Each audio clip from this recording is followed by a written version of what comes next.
Good morning, folks. It's Saturday. We've got our podcast coming up in a few hours, and there are 2 can't-miss videos out the last 2 nights. But let's get to today's run over at spaceweathernews.com. We're finding the last 24 hours on our star, and we see another day without sunspots. The strong coronal hole on the north facing Earth. It's starting to turn through. But solar flaring is obviously absent. Solar wind is calming at Earth now. You see, we never did hit 500 kilometers per second in this week's stream. Geomagnetism calming back, but 2 near cosmic ray alert levels, so eyes on the app today. Indeed, we no longer see the weak coronal hole on the south. That northern opening will have its solar wind arriving at Earth sometime between tomorrow night and Monday midday. Weather Channel put out a forelooking post about June and July. They predict significantly different months in terms of U.S. temperature distribution. I'm hoping that July setup brings a proper monsoon to the southwest. Today's top story is from TESS, the next generation planet hunter. It is using the moon to attain its permanent orbit right now, which is a unique orbit around the Earth, and on its way it took its first test shot. The tiny variations it will detect in these lights will deliver tens of thousands of exoplanets and is expected to find a number of Earths out there as well.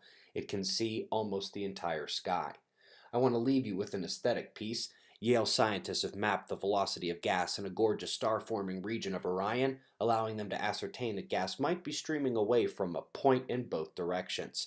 We're watching that cyclone hit the Middle East today. Central states and some on the East Coast have major storm alerts tonight, so check your forecast.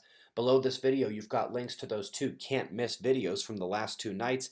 The Members Fly on the Wall podcast coming up in just a few hours. We greatly appreciate your support over at suspiciousobservers.org. We've got your wind maps and shots of our star to close. We'll do this all again tomorrow, right here, but right now it's 5:35 a.m. in the new Valley of the Sun. Eyes open, no fear.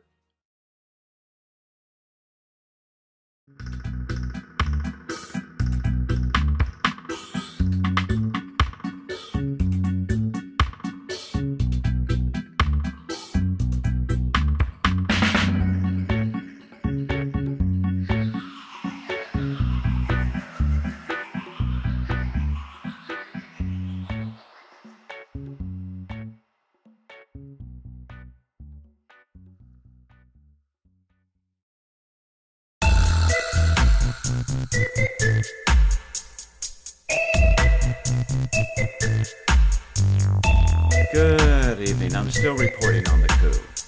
Okay, this is really heating up nicely now. As of today, we now know from one of the kingpins of the coup attempt against President Trump, the Obama Director of National Intelligence, Jim Clapper, admitted that not only was there a spy inside the Trump campaign, but in his august opinion, putting a spy inside the Trump campaign was a good thing. Now, I just want to remind you, as we reported in number 2225 on Monday, Clapper is deliberately trying to confuse the media and keep them confused, and he's been successful. The spy in London was a well-known old academic named Stephen Halper, and this is all from public source information. He was acting not as a spy because he wasn't in the Trump campaign.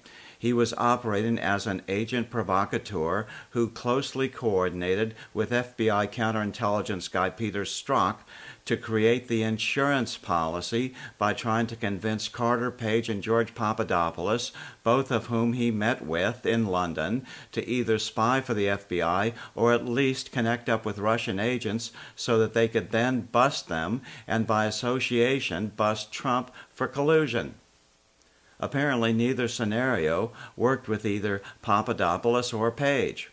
Please go back and look at number 2225 for additional details. The real Trump spy, or 2, is desperately being protected by Clapper et al. To this day. I've got a good idea who at least one of the real Trump spies was, and here's a faint hint. His last name rhymes with disaster. Both Tucker and Hannity had great segments tonight on the Clapper admission. There actually was a sinister espionage plot in the 2016 election, but it wasn't committed by Russia. Instead, it was committed by our own intelligence services under the command of the Obama administration. According to House Intel Chairman Devin Nunes, there is reason to believe the 2016 Trump campaign was, quote, set up from the very beginning the Steele dossier, another pretext used to justify an FBI investigation that flowered into the mess we're now watching unfold. Former Obama intelligence director Jim Clapper says that if the Trump campaign was spied on, that's a good thing. Watch this. The focus here, and as it was with the intelligence community, is not on the campaign per se, but what the Russians were doing to try to instantiate themselves in the campaign or to influence or leverage it. So if there was someone that was observing that sort of thing, well, that's a good thing because the Russians pose a threat to the very basis of our political system. Kim Strassel is on the board of the Wall Street Journal editorial page, and she joins us tonight. Kim, so you just heard Jim Clapper tell us it's a good thing. Do you think it'd be worth just putting a permanent FBI or CIA spy in every presidential campaign going forward? Can you think of any time in history when this has happened or when anyone thought it was okay for, by the way, the Department of Justice is being run by one political party, surveilling, electronically surveilling, and then also spying on the leading candidate and nominee for the opposing party running for the presidency? It's almost too big to get your head around. And you've got to think that in any other moment, in the last 50 years, if this came to light, it would be considered a stop the presses moment. It would be a legitimate constitutional crisis and a scandal. People would go to prison. And yet this is passing almost without comment, except really on this channel and at your newspaper. Why? Well, the mainstream media doesn't want to have to put this the way it is because they still want the Russia collusion narrative to be true.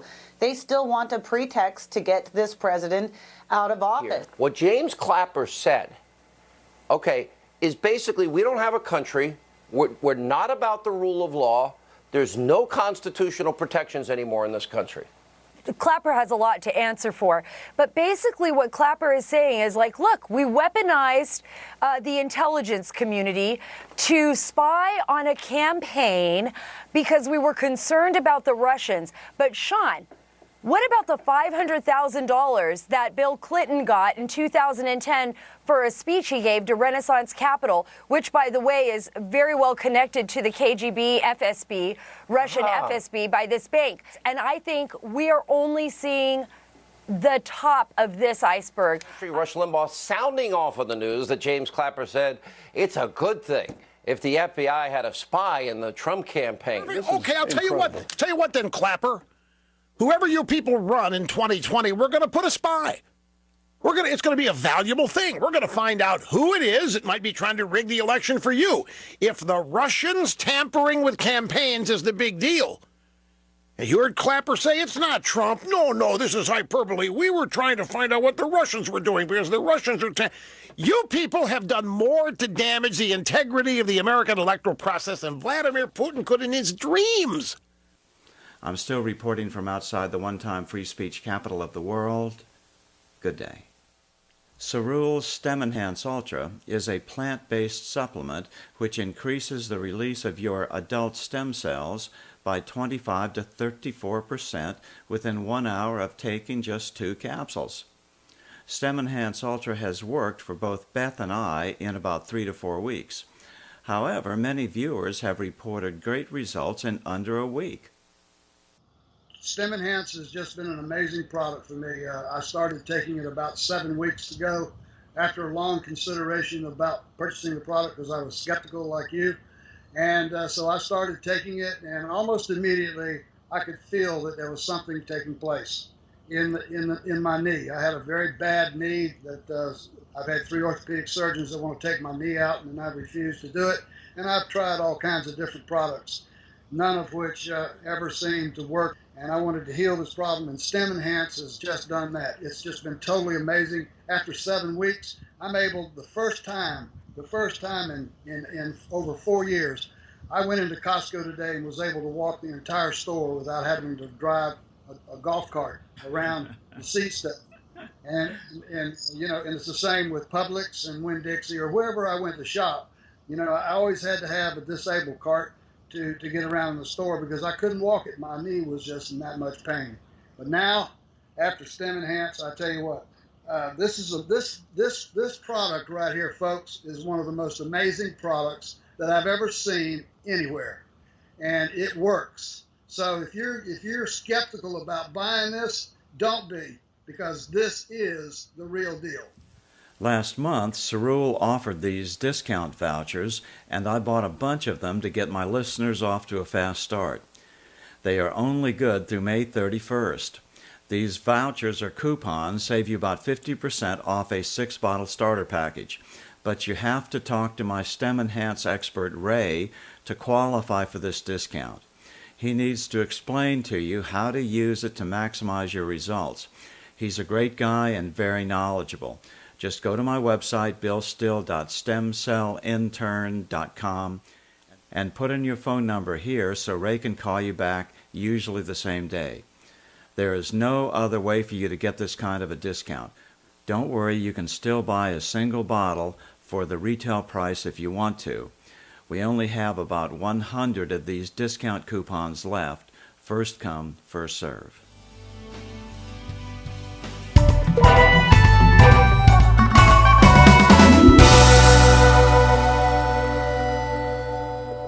Parenthood to talk about. For the record here, and some of my fans as well, if you're not familiar with the content backstory, some of my fans spar with me on this particular issue. I am unabashedly pro-choice. I don't think abortion is a problem in any way, shape, or form, and I've always basically felt that way. That being said, let's talk about specifically the federal funding for abortion proportion of Planned Parenthood. I don't care if Title X funds are stripped from Planned Parenthood. I'll tell you why. As a supporter of Planned Parenthood, as someone who I understand, I'm not like a Bible thumper, I do realize that a lot of what they do is contraception, some education. Yes, they give you a referral for mammograms and stuff like that. They do topical medicine with reproductive health. Has absolutely nothing whatsoever to do with abortion. Abortion is only a small proportion of what they do. Understood. That being said, the federal government doesn't need to be the one funding it. I don't personally really care if someone's like, they're really religious, they think abortion is murder. If they don't want to fund it, I don't really have a problem with that. I only have a problem with it if they're trying to get other people not to be able to, in turn, get abortions, seek abortions, learn about abortion, about reproductive health in general, because it's a lot like when they don't want contraception. We don't want contraception. Anyone under 18 shouldn't be able to gain contraception. It's encouraging, like, you know, premarital sex. It's like, it's bullshit. It's religious moralism, and it's wrong. It also causes a lot of unplanned pregnancies that then, of course, they don't want terminated with abortion. So you're going to have a lot of, like, 14, 15-year-old mothers lying around. It's going to be wonderful for society. That's the polite society. The religious, moral society that they want is full of shit, in my opinion. But I don't care if the federal government funds it. Here's why. It's a total cost of $50 to $60 million. That is a tiny fucking drop in the bucket. Any state singularly could fund this. The states are more than capable of doing it along with private groups. You know, why don't you, if you support Planned Parenthood, cut them a $100 check. You've just made it, you know, look. Spread that $50 million across all, you know, 100 million or so taxpayers. It's a very, very small amount per person. So pull your weight, cut them a $100 check. Tell all of these generous liberals that want taxpayer money to go to federal programs, they should cough it up. You know, a handful of senators and representatives, these people are massively wealthy, could probably fund all of Planned Parenthood's abortion needs. Go ahead and do it. By the way, as far as funding it, the moral component, I don't care about because I support abortion. I'm pro-choice. As far as the fiscal component, yeah, having abortion be legal pays off. Money comes back into the economy in terms of people's lives not being ruined 10 times over what you've spent. That $50 million is worth a lot more than $50 million once it actually culminates. But if somebody does have a moral problem with it, at the very least they should be able to opt out of having their tax money go towards such a program. The states are going to fund it anyway. People are going to demand it. Look, even people who are on the right at this point, I think have less of a problem with it. Like, they'll waffle around and they'll do the thing where they're like, well, yeah, I don't like abortion, but, you know, sometimes maybe rape, incest, life of the mother, and so they make a bunch of exceptions. So you're not a moral absolutist. Don't fucking give me that bullshit. You're not an absolutist at all. You think it's murder, but it's okay if it's the result of, you know, a rape or something. That doesn't make any sense. That makes no sense at all, morally speaking, from any religious standpoint I can think of at all. Don't give me that shit. And then you've got like people who are very pro-choice, and they're like, oh, you must fund it. Well, no, I don't really care if religious people have to pay for it. I'll tell you what. You figure how many people, like probably, you know, half of the taxpayers would opt out of paying. Okay, why don't the other half of us just pay that extra $1 or $2 per person? Why don't we do that? We could to increase their funding by 10 times. Why don't we take the initiative to do that? You know, next time you go and get your condoms, drop a 10 in their tip jar. Problem solved. It's $50 million for over 300 million Americans. I'm sure it's not going to break the bank. Private charity will step in anyway. Then you watch, the free market will fix it. Private businesses will begin donating to Planned Parenthood. They'll make up that difference and probably more. They'll probably end up with more money because then if private enterprise looks over and sees the federal government's no longer giving them their bare bones handout, they will probably end up ponying up 2 or 3 times that total. They'll say, oh yeah, you know, the sky's the limit. We're going to do a march for abortion, raising $500,000 for our local Planned Parenthood. Fine. Absolutely fine. And maybe I should cut them a check. You know, maybe when I get my cash, I'll cut them $100 or something. I'll say, I did my part. You know, Title 10, yeah, you were getting federal funding. Now you'll get private funding. Private marketplace is way more generous than the government anyway. The government can't give you any money that it didn't take from somebody else. You do realize this, right? If the federal government is paying for something, the taxpayers are the ones actually paying for it. They're just the middleman. And it lowers efficiency too. It makes it far less efficient.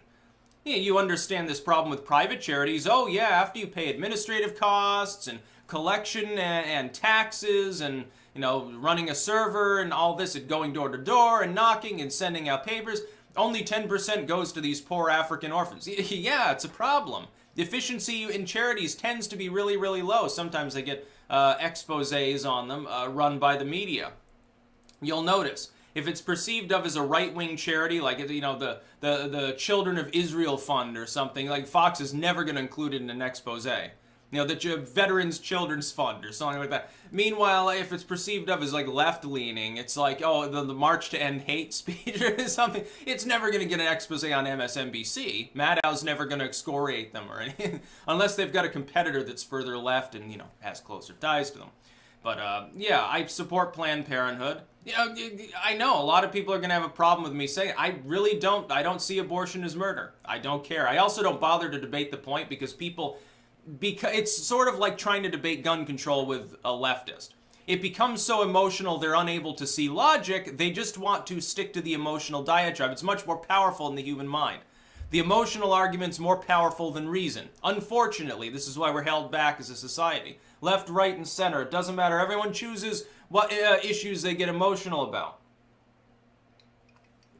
I'm emotional about the First Amendment. I have to suppress bitter rage at people who want to restrict my right to speech. I think it's abhorrent. But, you know, you gotta stick to reason sometimes. You want to have a reasonable discussion about some political issue, keep it within the realm of politics, and kick emotion out of it. You know, it's like that, the Progressive Voice kid there with his video response. Like, once again, here's some more insults for Stick, Sex, and Hammer. He is crazy. Okay. But yeah, I support Planned Parenthood. It's like when states want to crack down on a woman's right to choose, I'd strongly oppose it. No, they shouldn't have the right to do that. But what the hell does that have to do with federal funding under Title 10? It doesn't matter. I don't care if Trump restricts that funds because they perform abortions. It's fucking who cares? You know, that's taxpayer money. You know, no organization is due your taxpayer money, no matter how good or benevolent the program may be. Giving money to like poor families, yeah, it's okay, it's noble, it's benevolent. The federal government, though, ultimately at the end of the day isn't being generous. It's being generous with other people's money. There's a big difference. You got to look at the fiscal side of this. Get past, you got to get past the emotional side. The emotional side is, hey, well, you know, I support a woman's right to get an abortion. The fiscal, the pragmatic, the non-emotional side is, yeah, but the federal government doesn't need to be the one dispersing those funds. The states, in most cases, are going to fund Planned Parenthood. You're going to find relatively few states that are going to turn off the spigot. Most of them will turn it on more. Vermont will probably be one of them. They'll say, yeah, okay, the Planned Parenthood's operating in Vermont. They're getting X amount of money, so we're going to put that in at the state level. They'll raise the state tax rate by 0.5% or, you know, some insane tiny amount that ultimately nobody's going to give a shit about. Now, I'm much more worried about the government spending money on bullshit that doesn't actually pay back, like the NSA, that doesn't stop terrorists. or biased federal agencies that appear to be attempting to insinuate themselves into every rung of our government in order to usurp the republic that we live under, or the government commissioning a million studies on why guns are bad, or the government going after potheads and saying, oh, this person is a heroin addict, we're going to throw him in jail for a month. You know how much fucking money that costs? Those are the spending that I have a problem with. I don't care if they keep funding abortion. I don't care if they stop funding abortion. As long as the right of a woman to choose isn't endangered. I'll tell you why really, really quick here. Abortion was once illegal in the United States. Wealthier women went to Canada where it was legal. They simply traveled. Middle class went down to Mexico, where it's obviously a little less safe, but it was also much less expensive. And if they were near the border, they would go down there anyway. For everyone else, for the poor, for people that were most at risk for an unplanned pregnancy because they hadn't gotten the proper education, they used a fucking coat hanger and a million of them got sepsis and died. So it still happened. You still had abortions. It's just you had abortion tourism to other countries. Well, that's money not in the U.S. economy. No fiscal conservative should support that, right? And make their head spin when you make that argument. And then, oh yeah, you have a bunch of people that became sterile or died, including children. Oh yeah, you got raped by your relative. You're not allowed to have an abortion though, Tiffany. Go out in the back alley here with your friends and, here's some rum. You're gonna need it for the pain for the next few days, trust me. Sepsis and die. There you go. Is that really the religious, moral, polite society you want to live in? Yeah, you can count me out. But federal funding has nothing to do with it. That's about all. Peace out.